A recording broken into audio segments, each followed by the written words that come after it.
Les orphelins de Duplessis d'avant 1964, une mention importante, la source de l'information va être dans la description de la vidéo. Les orphelins de Duplessis est le nom donné à des milliers d'enfants orphelins qui ont faussement été déclarés malades mentaux par le gouvernement du Québec et confinés dans des institutions psychiatriques. On considère que c'est le cas le plus important de maltraitance d'enfants dans l'histoire du Canada. Tous ces orphelins seront baptisés orphelins de Duplessis car cela coïncide avec l'époque où Maurice Duplessis était premier ministre du Québec. Jean-Guy Labrosse recherche un avocat qui voudrait prendre sa cause, le seul orphelin de Duplessis qui n'a pas signé le règlement du gouvernement et qui peut encore le poursuivre. Des documents originaux sont en sa possession et qui incriminent plusieurs personnes sont en sa possession. Monsieur Labrosse m'a confirmé qu'on lui a offert plus de 1,8 million de dollars canadiens pour qu'il leur remette ces documents et il a refusé. Il a reçu des menaces de mort et le premier ministre Jean Charest refuse catégoriquement de l'entendre.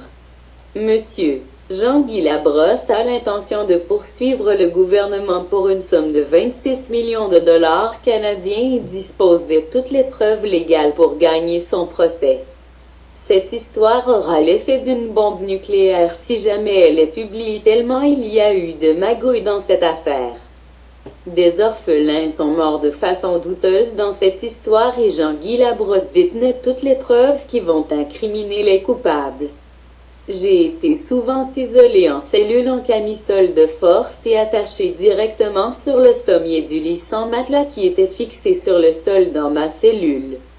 J'ai écrit 2 livres qui sont disponibles uniquement dans les bibliothèques publiques et sont intitulés « Ma chienne de vie » et « L'orphelin esclave » qui sont disponibles dans toutes les bonnes librairies.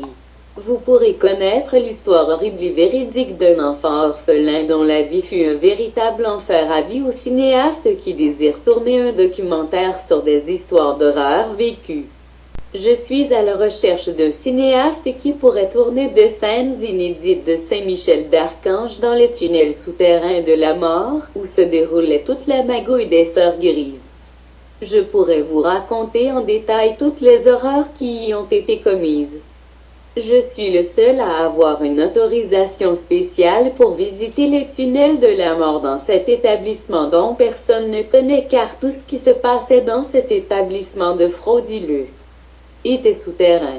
Ce que je vais vous faire connaître est encore bien pire que ce que Joseph Martin vous a parlé. Le documentaire sera tourné en 2 parties dont une sera consacrée sur l'abattoir humain de Québec. La pire histoire d'horreur jamais vécue sur la planète. Ami de Jean-Guy Labrosse, la suite inédite Les enfants de Duplessis. Brûlé avec les ordures, date significative 1964. Jean-Guy Labrosse publie Ma chienne de vie au sujet de son expérience comme un des enfants de Duplessis qui a travaillé toute sa vie pour faire sortir la vérité, ce qu'il voulait ardemment, mais les décideurs tiennent à ne pas salir leur réputation dite honorable. 25 avril 2015, le décès de Jean-Guy Labrosse. Joseph Martin avait 5 ans et demi lorsque ses parents, en 1938, le placèrent à l'Institut Buissonnet, à Montréal. Afin qu'il bénéficie d'une bonne éducation, peu après, il fut transféré à Saint-Jean-de-Dieu, où il demeura jusqu'en 1956. Selon M. Martin, dès leur arrivée à Saint-Jean-de-Dieu, on dépouillait les pensionnaires de leurs biens personnels, bijoux, vêtements, photographies des êtres chers, argent et pièces d'identification. Joseph Martin, ébéniste établi à Montréal, raconte avec empressement les sévices dont il fut témoin. Il affirme qu'en 1941, il a vu un garçon de 10 ans se faire battre à mort par 2 gardiens. Chose incroyable, raconte-t-il, la plupart des gardiens étaient de jeunes criminels qui avaient séjourné dans des écoles de réforme et c'était pourtant eux qui surveillaient les enfants. De plus, de nombreux gardiens, dont il peut nommer certains, auraient sodomisé des jeunes. Lorsqu'à la suite d'assauts répétés, le jeune Joseph alla se plaindre aux dirigeants de l'hôpital, il reçut tout un avertissement. On lui enfonça un couteau dans l'œil gauche et on l'avertit que s'il se plaignait encore, il perdrait aussi son œil droit. Pendant des années, selon M. Martin, 3 enfants par semaine subissaient des opérations au cours desquelles on leur prélevait des organes vitaux tels que le cœur, les poumons, les reins et le foie, pour ensuite vendre ceux-ci aux États-Unis. Il affirme avoir vu un véhicule réfrigéré gris et noir en assurer le transport. Comme l'a relevé Carol Rout, on pouvait facilement les dépouiller de leurs organes pour ensuite les vendre car personne ne s'en formalisait. On utilisait les enfants parce qu'ils étaient simplement là, disponibles. On enterrait ce qui restait des corps dans des boîtes de carton, à raison de 3 par boîte, dans un endroit qu'on appelait le cimetière de la porcherie. Parce que c'est là que l'on gardait les porcs et que leurs cadavres ainsi que ceux d'autres animaux étaient ensevelis. Mais on ne réservait pas le même sort à tous les enfants. Au début des années 1950, à Saint-Jean-de-Dieu, Joseph Martin a vu des employés de l'hôpital transporter des corps d'enfants, dont certains à peine plus vieux que 5 ans, vers un gros incinérateur dans lequel on les faisait brûler en même temps que les ordures. Joseph Martin ajoute que les jeunes enfants étaient gardés à l'écart, à l'arrière de l'hôpital, dans des cellules et des cages où ils vivaient dans d'horribles conditions. Ils étaient revêtus de camisoles de force. On leur administrait des substances puissantes et ils restaient la plupart du temps dans leurs propres excréments, totalement impuissants tout comme ceux de ses compagnons de misère. Les souvenirs de Jean-Guy Labrosse sont douloureux. Il se rappelle s'être senti totalement impuissant. Lors de son séjour à Saint-Michel-Archange, M. Labrosse affirme qu'un des psychiatres, Jean-Yves Gosselin, lui avait dit avoir entre les mains le destin de tous les enfants de l'Institut. Il lui aurait dit, quand vous entrez ici, vous n'êtes libérés que lorsque nous le décidons. En 1993, Justice et Liberté a rejoint le Dr Gosselin, alors président de l'Association canadienne des psychiatres. Ce dernier déclara n'avoir aucun commentaire au sujet des accusations portées par Jean-Guy Labrosse. Aujourd'hui psychiatre à Ottawa, le Dr Gosselin ne se rappelle plus s'il a eu des orphelins de Duplessis comme patients. Il admet, par contre, qu'il a placé de nombreux patients dans des fermes lorsqu'il pratiquait à Saint-Michel-Archange, soit de 1959 à 1963. Selon Daniel Jacoby, alors ombudsman du Québec, et les rapports relevés par Justice et Liberté, les enfants placés dans des fermes ont eux aussi été victimes de mauvais traitements. Torturés, battus et sodomisés. Justice et Liberté a contacté le docteur Denis Lazur, psychiatre, afin qu'il commente les allégations de mauvais traitements infligés à Joseph, Martin et aux autres orphelins lors de leur séjour à Saint-Jean-de-Dieu. En plus d'y avoir fait son internat en 1952. Il en a été directeur de 1974 à 1976. Il allait y retourner en 2000 et pratiquer la psychiatrie dans l'institution alors rebaptisée Louis-Hippolyte Lafontaine. Selon une déclaration donnée en son nom par M. Jean Lepage, directeur des relations publiques à Louis-Hippolyte Lafontaine, les enquêtes qui ont été menées suite aux accusations de mauvais traitements infligés aux orphelins de Duplessis n'ont révélé aucune preuve et, par conséquent, les allégations sont sans fondement. Monsieur Lepage se référait au rapport émis en 1997 par l'ombudsman du Québec de l'époque, Daniel Jacoby, dans lequel les plaintes des orphelins étaient consignées. Pourtant, il n'est stipulé nulle part dans le rapport de M. Jacoby que les allégations des orphelins étaient sans fondement.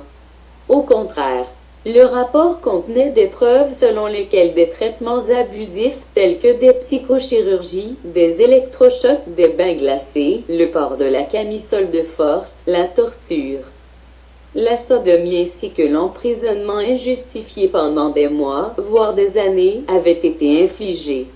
En fait, après que le ministère de la Justice du Québec eut annoncé en février 1995 qu'aucune charge ne serait portée, M. Jacobi déclara que, dans la plupart des cas à l'étude, les raisons fournies par le ministère de la Justice ne niaient aucunement les faits et que ni la prescription ni la mort d'un suspect ou d'un plaignant ne remettaient en question la véracité des actes posés.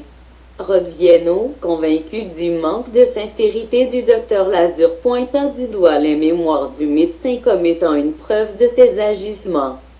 Je crois que Denis Lazur devrait être le premier à être jugé pour les crimes qu'il a commis envers des enfants innocents, affirme-t-il. Un autre point important, des allégations faites par M.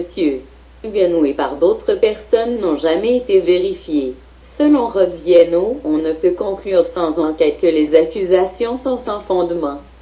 Tout particulièrement lorsqu'on a des témoins oculaires des événements et les preuves qu'ils ont eu lieu. Ils sont devenus des légumes, les expériences n'étaient pas seulement pratiquées à Saint-Jean-de-Dieu. Le neurochirurgien Guy Lamarche a admis qu'à chaque mercredi, au cours des années 1950, 2 ou 3 lobotomies étaient pratiquées sur des patients à Saint-Michel-Archange, à la demande du psychiatre en chef, et ce, même si on ignorait quel impact cela aurait sur les patients. Plus souvent qu'autrement, ils devenaient pareils à des légumes, déclara le docteur Lamarche.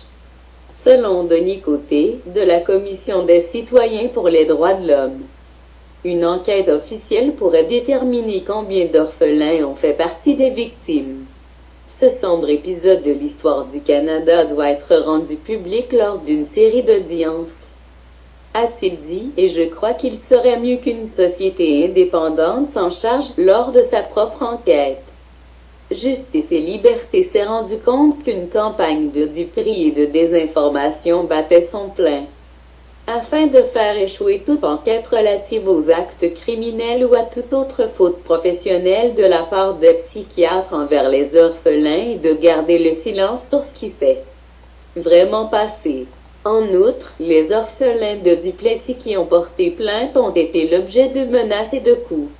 Monsieur Joseph Martin affirme avoir reçu la visite de 4 hommes qui ont refusé de s'identifier, mais qui lui ont recommandé de se taire.